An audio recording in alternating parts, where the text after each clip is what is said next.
It's down to the Final Four. In Major League Baseball, that is. Today, the National League Championship Series begins, and then tomorrow, the American League Championship Series begins. And then after those two teams are eliminated, the winning teams will go on to the World Series, and in less than 3 weeks, the world champion baseball team will be crowned as America's firstborn. And getting some strange looks up from you on that one. All right, well, that's acceptable. Firstborn, why call them that? Well, no one really does, except maybe the rabid fans who just worship their team. They may think of them like their firstborn. But we wanted to use the phrase to understand some things about Jesus this morning. The phrase literally can mean the firstborn chronologically. And that's typically what it means. That's generally what it's accepted to mean. However, it is also used to refer to someone who is elevated to a position or status of first importance. Hence, the world champions of being the firstborn, regardless of birth order.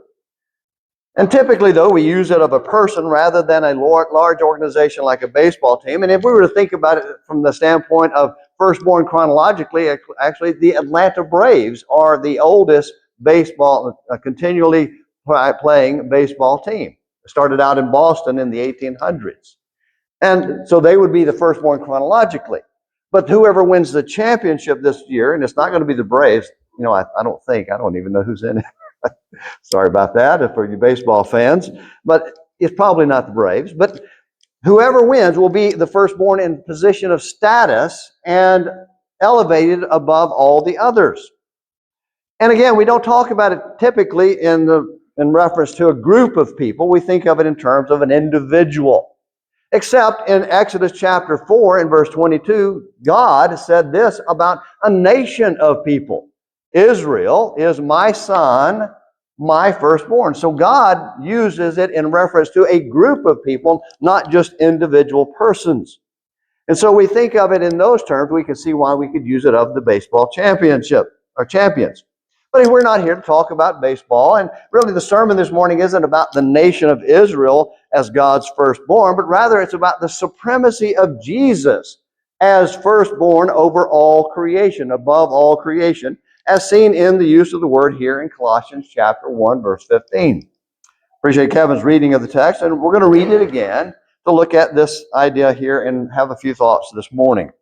He is the image of the invisible God, the firstborn of all creation. For by him all things were created, both in the heavens and on earth, visible and invisible, whether thrones or dominions or rulers or authorities. All things have been created through him and for him. He is before all things, and in him all things hold together.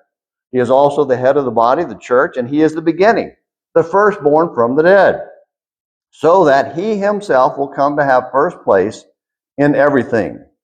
For it was the Father's good pleasure for all the fullness to dwell in him, and through him to reconcile all things to himself, having made peace through the blood of his cross. Through him, I say, whether things on earth or things in heaven. Last week, when we began looking at this section of Colossians chapter 1, we talked about Christ and the idea of the iconic Jesus there in verse 15, where he says he is the image of the invisible God. And that word image is the word icon in Greek. And so the idea of Jesus as the iconic image of God, and not as a mere picture or a mere stamped out representation or a copy that is run through a copy machine or anything like that, but as the full and complete revelation of God. Jesus, as God in flesh, fully and completely reveals the nature of deity, who God really is, and is a full exposure of the real God.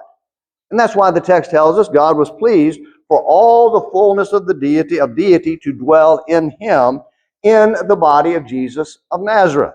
So in that person, in that being, that physical body, all that is God dwelt as well. But here in our text, in Colossians 1, there's more revealed about the nature of this one person. This is, as some say, a song of praise that might have been sung in the first century and early century churches. They're about the nature of this God that they serve, of the Jesus that they serve. what we see here is that also we see the supremacy of Jesus as the firstborn of God. His supreme divine nature stands and places Jesus of Nazareth as firstborn above all others. He is supreme over all creation. And that's what we want to look at this morning in our study here from Colossians chapter 1. And now to properly understand the supremacy of Jesus, we're going to have to look at 4 words in the text. And they are firstborn, creator, head, and peacemaker. And I'm going to go ahead and tell you right now, you know me by now. We're going to cover one word. We're going to cover firstborn. We're not going to have time to look at creator, head, and peacemaker. Those will be in lessons to follow. And so we're going to look at this idea of Jesus as firstborn this morning. And as we noted earlier, firstborn literally refers to one born first in order of time, born first chronologically. And when we look at that definition, we have some Old Testament passages. Open your Bible to Genesis. Go back to Genesis chapter 15 or 16. Genesis chapter 16. And we're going to look at some of these Old Testament characters and see this idea of firstborn and see how it refers to some who are born first, but then more specifically to some who are not born first chronologically. So in Genesis chapter 16, we're going to look at the patriarchs. And as we work our way through the patriarchs, what we're going to see is that the patriarchs were not the firstborn children, chronologically. So let's look at that. First of all, let's go to the first one, Ishmael. Now, if you remember the story in Genesis chapter 16, we're going back to Genesis 12, Abraham had been called out of Ur of the Chaldees and been sent down up to Haran and then down to the Promised Land. And he's called, he was 75 years old and left Haran. He and his wife Sarah, she was 65, he was 75, they had no children. God told them, I will give you a land, I will make you a great nation, your descendants will be countless. He goes on later to describe them as the sand on the seashore, the stars in the sky. You won't be able to count the number of descendants that you have.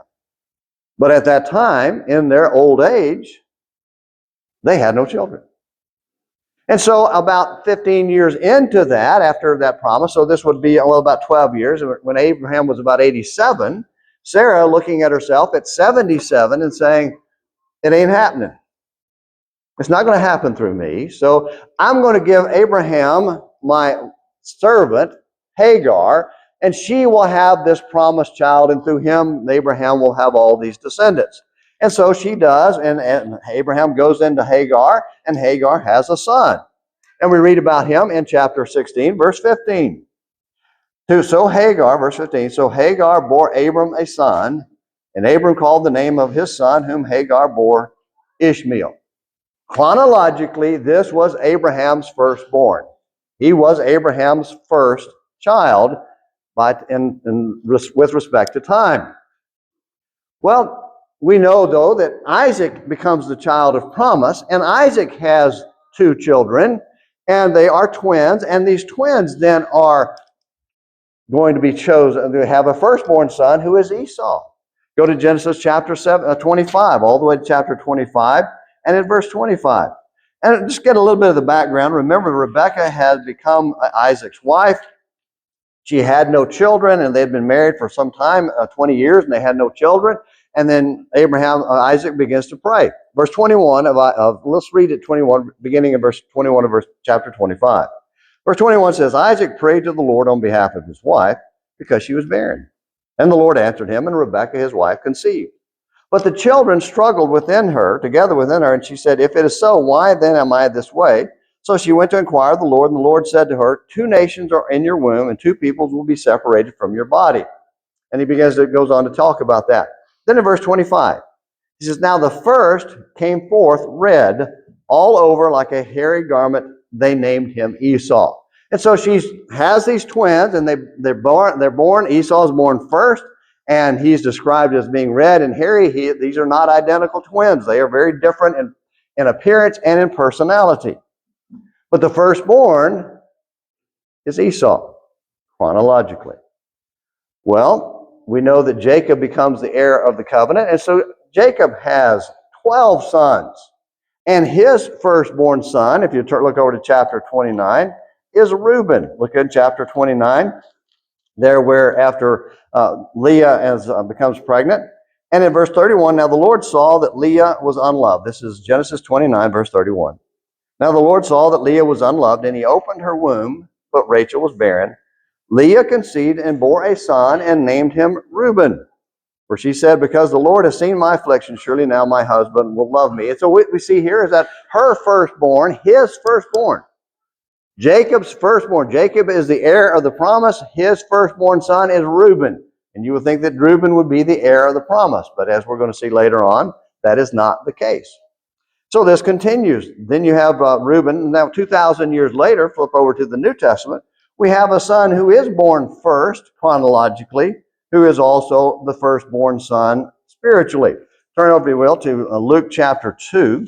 In Luke chapter 2, we have Mary is going to give birth to Jesus. And we're told in verse 7 of Luke chapter 2, she gave birth to her firstborn son. So Jesus is literally, chronologically, the firstborn son to Mary, but not the firstborn son of all people, and certainly not the firstborn son to her husband Joseph. And then if you turn back over a couple of pages into Mark, in Mark chapter 6, we learn that not only was he her firstborn, she had several more children as well. Mark chapter 6, Jesus is teaching in Nazareth, and as he's teaching in verse 3, notice how the people react to him. They're a little bit skeptical of this man who grew up in their town, and they thought that he was a little bit too big for himself. And verse 3 says, is not this the carpenter, the son of Mary, and brother of James and Joseph and Judas and Simon? So he's got these four brothers. We know all these boys, and they weren't all that great. They're just kids. And are not his sisters here with us? And they took offense at him. And so he had sisters. We don't know how many. Could have been two, at least two, and could have been more than that. So she had all these children, and chronologically, Jesus was firstborn. But that was not what Paul was talking about in Colossians 1:15. He was talking about something more important. He was talking about firstborn with respect to position and place.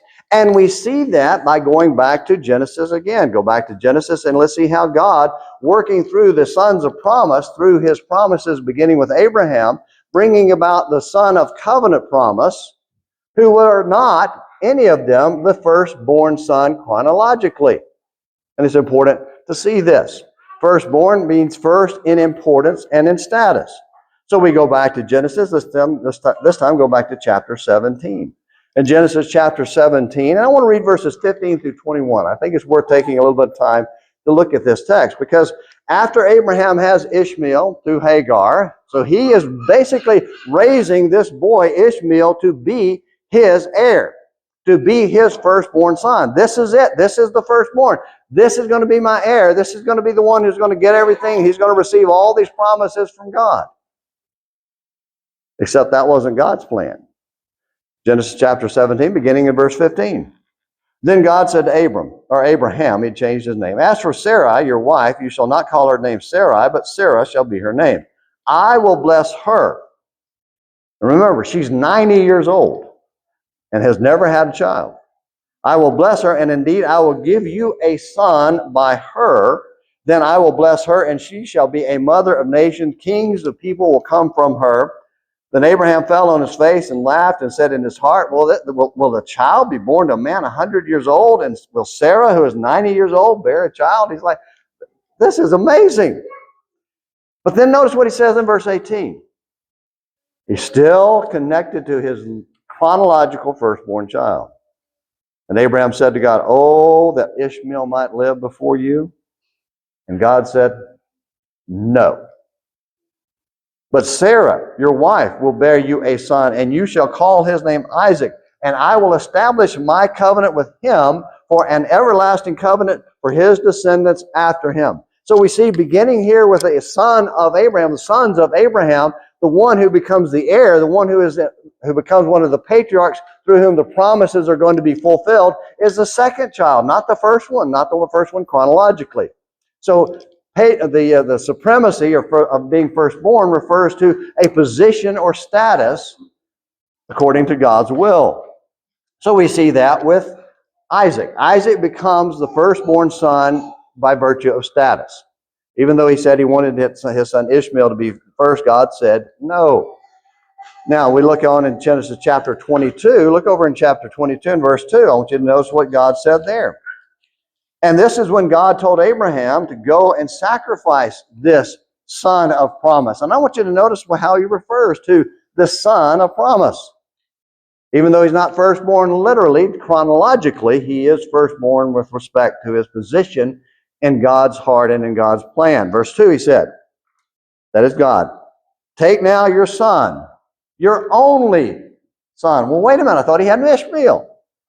Well, only there's the idea of unique son, your special son, your firstborn with respect to his position and status, whom you love, Isaac. And go to the land of Moriah and offer him there as a burnt offering on one of the mountains of which I will tell you. So he's declaring that this son is his firstborn, his unique son, his special son. So you have Abraham's second son becomes his first, primary, supreme firstborn child with respect to a position or status. So then Isaac has two children, and let's continue reading. Let's go on to chapter 25. We read some of this earlier, but in chapter 25, we see that Esau was born first, but God does not choose him as the firstborn. Going back to the prophecy that was spoken there in verse 23.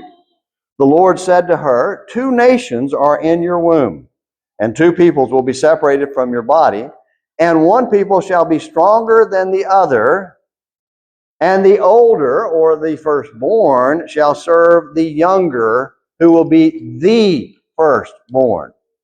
Now, that's not in the text, but that's the point is the older shall serve the younger. So what he's saying is that Esau is not the one through whom the promises are going to be continued and fulfilled. Your firstborn chronologically is not the one. It's going to be the second-born son, Jacob. And not only does that, in Romans chapter 6, if you'll turn over to Romans chapter 9, I want us to read this and see how God refers to this in his plan, that this was God's plan all along to use the second son instead of the first son. That it was God's plan not to go with the chronological order, but with his divinely chosen order. And let's read in Romans chapter 9, beginning of verse 10. He says, and not only this, but there was Rebekah also. So he talked about how Sarah was the one that had the son. This is God's plan and purpose. Then in verse 10, and not only this, but there was Rebekah also, when she had conceived twins by one man, our father Isaac. For though the twins were not yet born and had not done anything good or bad, so that God's purpose according to his choice would stand, not because of works, but because of him who called. So this is God's plan. This is God's decision who's going to be first and primary. It was said to her, quoting the passage we read earlier, the older will serve the younger. And then he quotes from Malachi, just as it is written, Jacob I loved, but Esau I hated. And the idea of the context there is, this is the one I selected, my choice. So it has to do with position and God's choice of who was going to be first, and chronological order had nothing to do with it. Was not what was important. And then it continues with Reuben. When Reuben was the firstborn, he was Jacob's firstborn. We saw that earlier. Reuben comes along, and Reuben is cast aside. He is not selected. 1 Chronicles 5:1 says that Reuben was, even though he was his firstborn son, he did not receive firstborn status. That was given actually to Joseph, his 11th child, 11th son. And then by extension, through Joseph, it was actually given to Ephraim, Joseph's second son. I think it's interesting how that works. Go back to Genesis 48. Another interesting event that occurs here, as Israel is nearing his death, Jacob is nearing his end of his life, and Joseph finds out about it, and he brings his 2 sons with him to see his father and say goodbye to his father because he knows he's going away, it's passing away. And so he brings his 2 sons there to be blessed by his father, Jacob. And notice beginning in chapter 48, verse 8, when Israel saw Joseph's sons, he said, who are these? Joseph said to his father, they are my sons whom God has given me here. So he said, bring them to me, please, that I may bless them. Now the eyes of Israel were so dim from age that he could not see. Then Joseph brought them close to him, and he kissed them and embraced them. Israel said to Joseph, I never expected to see your face. Behold, God has let me see your children as well. Then Joseph took them from his knees and bowed with his face to the ground. Now, notice in verse 13, Joseph took them both, Ephraim with his right hand. So Ephraim's the second born. So his dad's sitting there. So he brings Ephraim over here to Jacob's left hand, and he brings Manasseh, the oldest, over here to Joseph's right hand, assuming that because the right hand is the greater, representing the older son. And Joseph puts his hand, switches them, or Jacob switches his hand. He puts his right hand on Ephraim and his left hand on Manasseh. Now, why did he do that? Because he was being directed by God, because he had something to say about these two boys. Verse 14, but Israel stretched out his right hand and laid it on the head of Ephraim, who was the younger, and his left hand on Manasseh's head, crossing his hands, although Manasseh was the firstborn. And then notice the blessing that he gives here. Verse 15, he blessed Joseph and said, the God before whom my fathers Abraham and Isaac walked, the God who has been my shepherd all my life to this day, the angel who has redeemed me from all evil, bless the lads. And may my name, the name of Israel, live on in them. And the names of my fathers, Abraham and Isaac, and may they grow into a multitude in the midst of the earth. Now Joseph sees this and he's like, wait a minute. And he's trying to pull his dad's hands off and get him straight on this. Verse 17, when Joseph saw that his father laid his right hand on Ephraim's head, it displeased him, and he grasped his father's hand to remove it from Ephraim's head to Manasseh's head. Joseph said to his father, not so, my father, for this one is the firstborn. Place your right hand on his head. But his father refused and said, I know, my son, I know. He also will become a people, and he also will be great.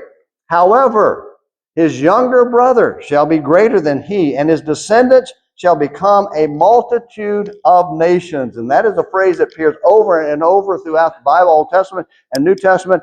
And the idea is that the multitude of nations are the Gentiles. Talked about that in Bible class this morning. The passage that was quoted referring to the nations or the Gentiles. And the Old Testament is the nations. So the multitude of nations. So Ephraim is representative of the Gentiles who will be brought into fellowship with God, who will become the firstborn. And he continues. He blessed them that day, saying, by you Israel will pronounce blessings, saying, my God, make you like Ephraim and Manasseh. Then he put Ephraim before Manasseh. And he also chose Ephraim and Manasseh as his heirs instead of Joseph. Do you recall when you talk about the 12 tribes of Israel, what name never pops up in the 12 tribes of Israel? Joseph. Because it's Ephraim and Manasseh. So Joseph is set aside for his sons, Ephraim and Manasseh. So Joseph effectively gets two shares. He becomes the firstborn. And then his son Ephraim becomes the firstborn in the sense that God is going to bless Ephraim and make him great as well. And through him, all these nations that are going to be blessed are great. So you see how God is showing that it's not the chronological order that matters. It's the order of status and importance given by God. And this ties very closely into the fact that Gentiles will be brought into the church. Ephraim and Manasseh will have equal portions and when they go in and inherit the land, because the tribe of Levi is not counted in that because they don't receive an inheritance. They're priests and they're scattered throughout the land. And a lot of different things we can see in that. But this pattern of choosing not the firstborn chronological continues. Look over in 1 Samuel chapter 16 at the story of David. When God chooses a king to replace Saul because of Saul's unbelief, and we'll talk about Saul tonight and his unbelief. When Samuel chooses a king, you remember he goes to the house of David, or the house of Jesse in Bethlehem, and he sees these boys coming in, and he looks at the first one and says, oh, well, this has got to be it. Firstborn son, this has got to be it. And God says, no, you're looking at the wrong thing. You're looking at the outside. I look at the heart. And so he brings more. Nope. Goes to all 7 of them. Is this it? And the dad says, well, there's David out there and with sheep. Go get him. We're not going anywhere. We're not doing anything until David gets here. Can you imagine that? You know, because don't know how far it is. So he's sitting there saying, you talk about crickets. Da-da. Yeah, you're just waiting for David to come, showing that this is a significant, important thing to wait for David. And so when David comes in chapter 16, in verse 6, verse 6, he says, surely the Lord's anointed is before me. And then in verse 12, so he sent and brought him in. That's talking about David. Now he was ruddy with beautiful eyes and a handsome appearance, but he's child number 8. And the Lord said, arise, anoint him, for this is he. Then Samuel took the horn and anointed David as king in the midst of his brothers. And the Spirit of the Lord came mightily upon David from that day forward. And Samuel arose and went to Ramah. So you have this event here where the 8th son is anointed as king above all his brothers. So what we're seeing is that all through the Old Testament, God's promises involve not the first chronologically, but the first that he chooses. And so the idea of firstborn doesn't refer specifically or to chronological, but to status and position. And so we see that when we come to Jesus. And when we talk about Jesus, we see that he is first and importance and in status. That's why it says he is the firstborn of all creation back in Colossians chapter 1. So going back to Colossians chapter 1, let's begin looking at that for a few moments. I want to pause for a second here, because you may be wondering, well, why are you spending so much time looking at these Old Testament events and these Old Testament characters? Well, one thing is, as we saw in class this morning, Romans 15:4, these things are written for our learning so that we can understand what God is talking about in the New Testament. But also because it's important for you to come to your own conclusions on this, to see where this is coming from. That this isn't something that just appeared in the New Testament. All of a sudden, firstborn has nothing to do with chronology. It has everything to do with status and importance. No, it goes all the way back to the Old Testament. Because in that Old Testament, there are patterns and there's events and in these prophecies there that are fulfilled and pointed to and being fulfilled in the New Testament. Think of them like Easter eggs in a movie. Anybody here don't know what an Easter egg is in a movie? All right, some of you don't know. An Easter egg in a movie is where a movie that's made brings in a scene or a statement or something that is connected to a previous movie, and it's hidden in there. But sharp-eyed people catch them and they say, "Oh, that's an honoring a previous movie."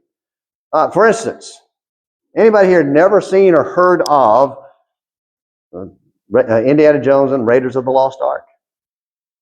All of you have heard of it. Most of you probably have seen it. In that movie, and I didn't realize this until a few weeks ago, in that movie, in the scene where he's dropped down into the middle of the temple in Egypt where he finds the Ark of the Covenant, and there's a scene where he drops down and he's staring a cobra right in the eyes. Of course, I can promise you the cobra's not right in front of him, not even behind, I don't know, maybe I had it behind glass just to get him to be able to show that shock. But there's a column with Egyptian hieroglyphics right to his right in that scene, and at the base of that column are C-3PO and R2-D2. Yeah, look it up. It's pretty cool. Yeah, because Harrison Ford was in that movie as well, and so it's in there. So that's what I talk about as an Easter egg. The Old Testament is chock full of those kind of Easter eggs, and they're placed in there by God because they come to pass in the New Testament 1,000 or more years later, when there's no way anybody could have known that this was coming except God. So instead of putting the Easter eggs in the end, in the movie that follows, he put them up front, like these patriarchs, who were not the firstborn chronologically, but were the firstborn in God's plan, showing how Jesus was going to become firstborn according to his plan. And so we see that God, this is referring to the supremacy of the Lord without respect to chronological sequence. He's God's firstborn. Because we have to be careful that we do not get caught up in the idea of this referring to Jesus coming into existence. Now, depending on what website you pull up or who you talk to religiously, you may be told that firstborn means that there was a time when Jesus was not, when there was the Son did not exist. Then he was brought into existence. He was begotten of God in time, sometime in the past. And then now comes and takes flesh. Don't fall for that. And the reason I worked you through all of those other passages and all that Old Testament examples is to show you how to get to that conclusion. I could have just said, well, this is he's firstborn. It talks about his supremacy, and moved on and made some applications from that. But y'all need to know how to answer this and how to come to your conclusion yourself and decide that, well, you know what, James actually making a good point here. And I agree with him or I don't agree with him. That's going to be up to you. But I think it's important that you see how this works and how it unfolds in the Old Testament and is fulfilled in the life of Jesus. There are many religions out there that are based on the flawed foundation of a Jesus who is a created being, who at one point did not exist, but then was literally born or begotten of God in eternity past, and then took on a body 2,000 years ago. God the Son does not have a starting point. There was never a time where he did not exist. And we saw that last time, as he is eternal deity who took on flesh, lived a sinless life, died on a cross, was raised bodily from the grave, ascended to heaven, and was crowned king. This is what declared or named him as firstborn. He is before all things. Now go back to Acts chapter 2. We've got that on the PowerPoint. In Acts chapter 2, this is the point that Peter makes in his sermon. Paul makes the same point in chapter 13 in his first recorded sermon. In Acts chapter 2, beginning in verses 22 through 24, we read this. Men of Israel, listen to these words. Jesus, the Nazarene, a man attested to you by God with miracles and wonders and signs which God performed through him in your midst, just as you yourselves know. This man, delivered over by the predetermined plan and foreknowledge of God, you nailed to a cross by the hands of godless men and put him to death. But God raised him up again, putting an end to the agony of death, since it was not possible, or it was impossible for him to be held in his power. So he says, this man, Jesus, died and was raised from the dead. And then as a result of that being died and resurrected, then he ascended to heaven where he was crowned as king. That continues in verses 32 through 36. This Jesus God raised up again, to which we are all witnesses. Therefore, having been exalted to the right hand of God, position of supremacy, and having received from the Father the promise of the Holy Spirit, that is the resurrection and his crown, he has poured forth this which you both see and hear. For it was not David who ascended into heaven, but he himself says, the Lord said to my Lord, sit at my right hand until I make your enemies a footstool for your feet. And this is the key point of the sermon in Acts. We always jump to verse 38, but this is the key point of the sermon. Therefore, let all the house of Israel know for certain that God has made him both Lord and Christ, this Jesus whom you crucified. He is the king. He is the firstborn. He is supreme. The man that you killed reigns in God's heaven, reigns over the nation of Israel, reigns over all the nations on the right hand of God in heaven. He is supreme. That makes him firstborn. And Paul does the same thing in Acts chapter 13. And we won't take the time to read that, but I would recommend marking those passages and go read that at some point. Paul's first sermon, he's making almost the exact same point, almost word for word in some cases. That's the point he's making. And this is a promise that was revealed in all the way back in Psalm 89, where he would be God's firstborn. I would make him, it says, I will make him my firstborn. And that's the idea of the point, or bestow upon him status and position of firstborn. Jesus reigns supreme over all the earth as God's appointed heir. He is superior over all in authority and privilege, and in a sense, in time, in the sense that he existed before time even existed. He was the first to be raised from the dead in the sense of position or authority. But he's the one who brought all the material world into existence. As he said in chapter 1, verse 18 of Colossians, he is the beginning, the firstborn from the dead, so that he himself will come to have first place in everything. So the idea is his position. He is first in everything. Now you see why we didn't even plan on going through the next few words. Our time is about up. Let's look at some takeaways. And I hope that you'll take these, go back to these, and work your way through this so that you will see how this points to Jesus' supremacy, and that when you're confronted with people who say that he was a created being, that you'll understand how that is incorrect. Some takeaways. First, just a couple of them. First one is he is first among many. In Romans 8:29, it says that he is the first among many. Let's look at Romans 8, verse 29. It says that for those whom he foreknew, he also predestined to become conformed to the image of his Son, so that he would be the firstborn among many brethren. So the idea here is that he's going to be the first among many, including all of you. The all nations that Ephraim was going to be the father of includes us. So we share in that firstborn status with him as his brothers and sisters in him. Let that word many roll around in your mind and let it come off of your tongue. Many. Don't be sitting around thinking, well, we're never going to be successful. We're never going to reach the many. Christ died to bring many sons. And then in Hebrews chapter 2, he talks about that. He brought many sons to glory through his death. Through his death, he defeated Satan, the power of death, and raises us from our death in sin. He took on flesh and died to bring many sons and daughters to glory. And my favorite New Testament passage, Hebrews 2, verses 9 and 10. Many sons of glory. That's you. That's the other Christians that you know. And the goal and purpose is to reach many, many more. All right, well, let's turn to, let's go ahead and close your Bibles. And let's get your songbooks out. We're going to sing a song of invitation in a moment.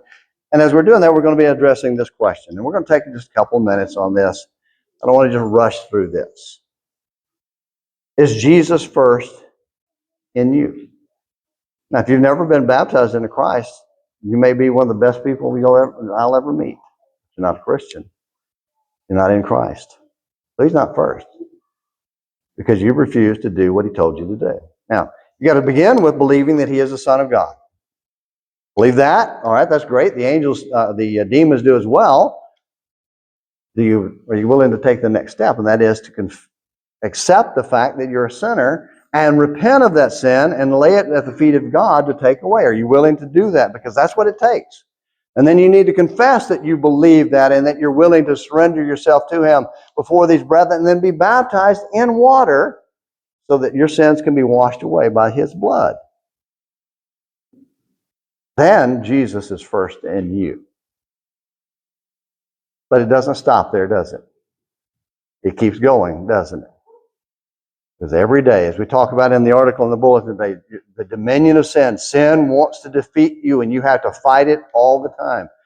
And as we continue to grow in the grace and knowledge of God, we become more faithful every day, and we become stronger and more capable of defeating sin in our lives and its efforts to overtake us. But if we surrender to that, and quit fighting, that I'm just never going to be good enough. I'm never going to do it right. Sin takes over. And then you can't say, Jesus is first in you. Whatever you might be in relationship to Jesus, if it's outside of him or it's you've turned your back on him, he wants you back. He wants you to be his. He wants you to be one of the many. And so do we. If we can help you be right with God in any way, please come while we stand and while we sing.